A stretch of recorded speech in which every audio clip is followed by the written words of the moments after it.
Oh yeah, sexy biscuits. Nice.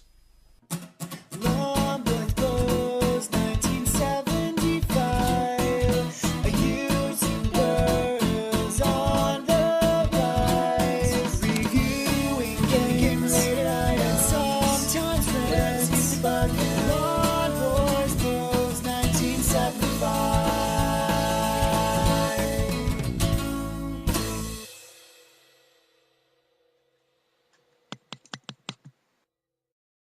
Hey YouTube, Longboys Post 1975. Random is as random does. This is a response to Pattimus.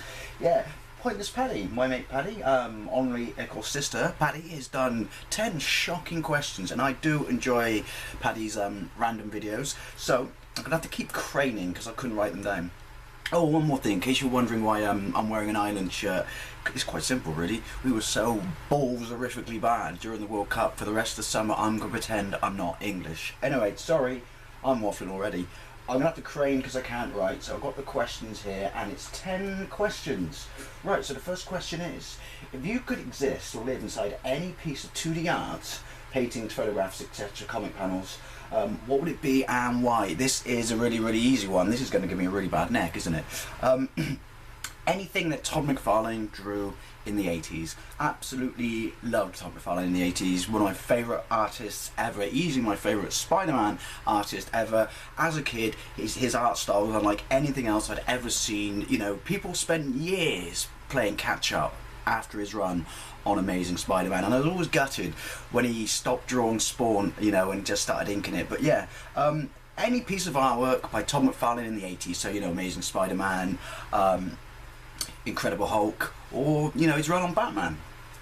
Never said this was going to be deep. Ever woven a basket? What did you put in it? I put nothing in it because I've never woven a basket, and if I did weave a basket, chances are I'd probably put nothing in it. Number 3, do you still wish on falling stars? No shit, I do. Seriously, I'm not overly superstitious, but I do have a few weird funky habits. I won't walk over a grave. That's a respect thing, not like a, you know, superstitious thing. There's a step in the house I've not stood on since I was 8, because I consider it to be lucky if I do that. And yeah, I wish on falling stars. I don't know, it's not that I'm a pessimist or anything, it's just, I don't know, I like the idea that you get one shot at making a wish, and you've got to do it really quickly, you know, on your toes, thinking off the cuff, and yeah, more often than not, honestly, with me, it's not stuff like, I want to be a millionaire. I mean, don't get me wrong, that would be nice. It's generally sort of more positive stuff. I don't know, anything that drives you or leaves you, as silly as it sounds, to have a positive thought, in my opinion, it's only a good thing. Right, what are we on?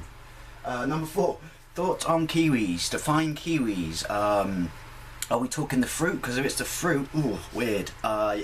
Fruit that you could shave should not exist, and also fruit that you have to eat like an egg. I remember when they first came out. I remember when they sort of, I don't know, came cheap. God, I'm making myself sound old. I remember a time when we didn't eat kiwis, is what I'm saying, and then we did eat kiwis, and everyone was like, oh, look at me, you've got to eat like an egg. And I'm like, no, I'm not even eating it. But yeah, that's my thought on kiwis, the fruit. Yeah. On the bird, freaking love the bird. I think the bird's brilliant because he can't fly, so he's an underdog. And you've always got to like the underdog. Plus, one of my favourite video game characters ever is Tiki, the kiwi, with his excellent sneakers in New Zealand story. Yeah, it really isn't very deep, is it? Right. You are transformed into either scent, light, or sound. Which of those would you describe yourself? I'd like to be scent because, you know, things such as just the smell of bread or the smell of bacon can have such an effect on you. You know, like again, it's like the little positive things. You know, and also I find, you know, scents, you know, like in smells and that, are such a brilliant, you know, emotive. Memory sort of triggering device. I can walk into a place and have a complete flashback to somewhere. I don't mean like a drug flashback, you know what I mean, literally just a memory will pop in there, you know. It's weird, I walk into certain places and it reminds me of a mall in Canada, or you know, I can go to an airport. Airports always smell the same everywhere, and just, I don't know, I'd be scent because then ultimately you're having an effect on people, kind of in a negative way, as in you're hungry, I smell like bacon, or also in a positive way, which is your smile that reminds them of something that was good in their life or a nice memory, and you make them smile. So I think being a scent could be quite a good, powerful sort of, you know, tool, if you were. That really got away from me. Right, you are now an all-ruling dictator, political official who you don't need to wait on votes. What are the 3 laws you put into place? 1, I ban the BBC from shoving climate change down my throat.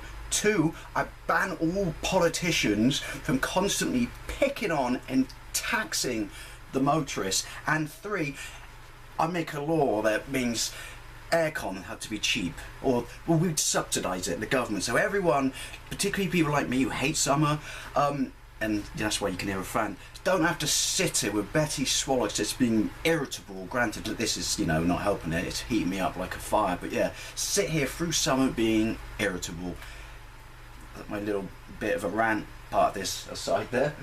Oh, hang on, shit, I wish I could write, right, if soulmates existed and we were born with a mark matching that of our soulmate, would you think that would be a groovy thing, or would that suck? So I don't know, you're born with a barcode or something, and then you find the other person, you know, with the other barcode, you know, and it's like, you know, snap, or birthmark, I guess. I would think it would suck. I don't like the idea that, you know, fate controls you. I've never liked that idea. I've always thought your life should be, you know, because some people go on that it's always series of events that you have no control over, and it's played out, planned out for your entire existence. I don't like that. So if you knew automatically from day one that your soulmate was out there, one, and you're like, well, that's it, I've got to find that person. I mean, that could be torture in itself. How long does it take? Is it immediately, or do you get to halfway through your life and you're starting to crumble, and then you find your soulmate? You know, and also, like I said, I don't like the fact that that's it. You've got no call in the decision, you know, you've got no free will in it. The decision has been made for you, done and dusted from the start. Yeah, so I think it would suck. It's my quick answer to that. Right, keep looking at the light and I'm looking back here. Screw my eyes. Tell me a random ass accomplishment that you're genuinely proud of. I think I was pretty much the only person of my group of friends, this is really, really lame, who passed this driving test. First time. Perfectly. Oh, and I've got the entire run Tom McFarlane on Amazing Spider-Man. Kind of like the first question, but that's it. I don't know. My God, my life is empty and shallow. I can't think of anything else that I'm genuinely proud of. I'd like to think I'm proud of the fact that I like to think I'm a good person. Right, tell me your favourite joke. I don't have a favourite joke. Now this is going to be weird because I'm probably going to contradict myself in the sense that I could endlessly quote the young ones. You know, I could endlessly quote, you know, New Statesman, Red Dwarf, you know, stuff like that, you know, men behaving badly, and still find it funny. And I guess you could say their jokes as such is just in, you know, TV quotable form. But I don't have a favourite joke, because to me a joke is something that makes you laugh and then you move on. So to hang on to something when you already know the outcome, this is weird because this definitely contradicts myself, because otherwise why would I own books, movies and video games? But I'm going to say to hang on to something as your favourite when you already know the outcome, at least for a joke, to me seems kind of a little bit of a moot point. Yeah, never mind. Final question. Use Bananas Foster as a safe word for any question. Oh no, it's not a question. There you go. I should have said Banana Foster, shouldn't I, for the question on accomplishments, because, you know, it just made me look like I've got no vision or plans to be bigger or better. Anyway, that's my response to my adopted equal sis, Paddy. I'll put a link to her channel in the doohickey down below, as I will to the video, and she is in my channel list up there. And as I always say, go and check her out, but play nice, because she's my mate. Anyway, thank you very much for watching, and I'll see you later.